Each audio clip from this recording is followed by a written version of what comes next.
أعوذ بالله من الشيطان الرجيم بسم الله الرحمن الرحيم ألم تر كيف فعل ربك بأصحاب الفيل ألم يجعل كيدهم في تضليل وأرسل عليهم طيرا أبابيل ترميهم بحجارة من سجيل فجعلهم كعصف مأكول صدق اللہ العظیم۔ محترم بزرگوں اور دوستوں، اللہ رب العزت کا شکر ہے، اس کا کرم ہے، اس نے اپنی بارگاہ میں آنے کی توفیق عطا فرمائی، مزید درس قرآن کے تعلق سے یہاں اکٹھا ہونے اور سننے سنانے کی توفیق دی۔ اللہ ہمارے سننے سنانے کو، بیٹھنے کو قبول مقبول فرمائے۔ ہم نے آپ حضرات کے سامنے سورہ فیل کی پوری تلاوت کی۔ یہ ایک پوری سورت ہے جس کا نام سورۃ الفیل مکی ہے۔ یہ سورت مکۃ المکرمہ میں نازل ہوئی۔ مکی اور مدنی صورتیں قرآن کریم کے اندر موجود ہیں۔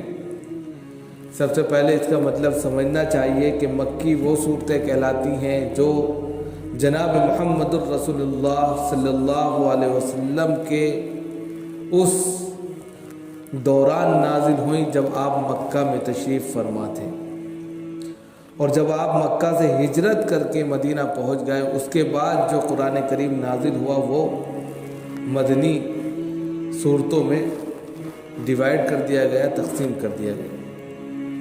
اور اس کے علاوہ بھی بہت سی باتیں کہی گئی ہیں مکی اور مدنی کے تعلق سے، لیکن یہ بالکل واضح اور صاف بات ہے کہ مکی صورت وہ کہلاتی ہے جو مکہ میں نازل ہوئی، اور مدنی صورت وہ کہلاتی ہے جو مدینے میں نازل ہوئی۔ یہ ایک عام فارمولہ ہے۔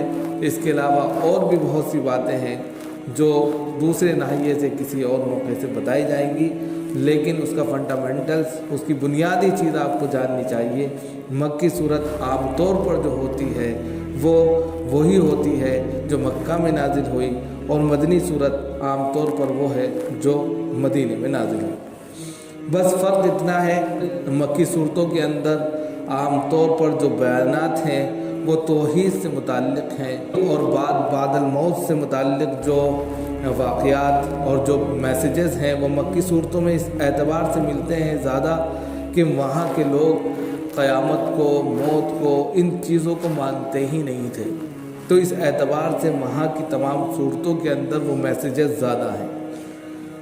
مدنی صورتوں کے اندر احکامات زیادہ ہیں، کیونکہ جب اسلام پورے طور پر مکمل ہوتا نظر آ رہا تھا تو مسلمانوں کو ضرورت تھی ایک شریعت کی۔ اب اس کے بعد یہ صورت جو کہ مکی ہے، یہ 5 آیتوں پر مشتمل صورت ہے، پوری ایک صورت ہے۔ اس کے اندر جناب محمد الرسول اللہ صلی اللہ علیہ وسلم کو اللہ رب العزت نے ایک پورے واقعے کی خبر دی ہے۔ یہ واقعہ اس وقت پیش آیا جب آپ صلی اللہ علیہ وسلم کی پیدائش نہیں ہوئی تھی، بلکہ پیدائش سے 50-55 دن پہلے کا واقعہ ہے۔ اس صورت کے اندر جتنا میسیج چھپا ہوا ہے، جتنا پیغام ہے، وہ ہے کہ آپ صلی اللہ علیہ وسلم کی پیدائش میں ابھی 50 سے 55 دن باقی تھے، تب یہ واقعہ پیش آیا تھا جس کو یہاں پر ریکارڈ کیا گیا ہے۔ اب یہاں پر سب سے پہلے قبل اس کے کہ ہم اس کا ترجمہ کریں، پورا واقعہ سمجھنا چاہیے کہ واقعہ کیا تھا اور کیوں اللہ رب العزت نے کہا الم تر کیف فعل ربک باصحاب الفیل، کہ آپ کو معلوم نہیں، کہ آپ نے دیکھا نہیں کہ آپ کے رب نے ہاتھی والوں کے ساتھ میں کیا کیا، اصحاب فیل کے ساتھ میں کیا معاملہ کیا۔ اب اصحاب فیل کون ہیں، اصحاب فیل کا واقعہ کیا ہے، کس ضمن میں یہ صورت اتاری گئی، یہ ساری چیزیں سمجھنے کی۔ سیرت اور تاریخ کی کتابوں میں اصحاب فیل ہاتھی والے لوگوں کو کہتے ہیں، اور واقعہ یہ ہے کہ یمن کا گورنر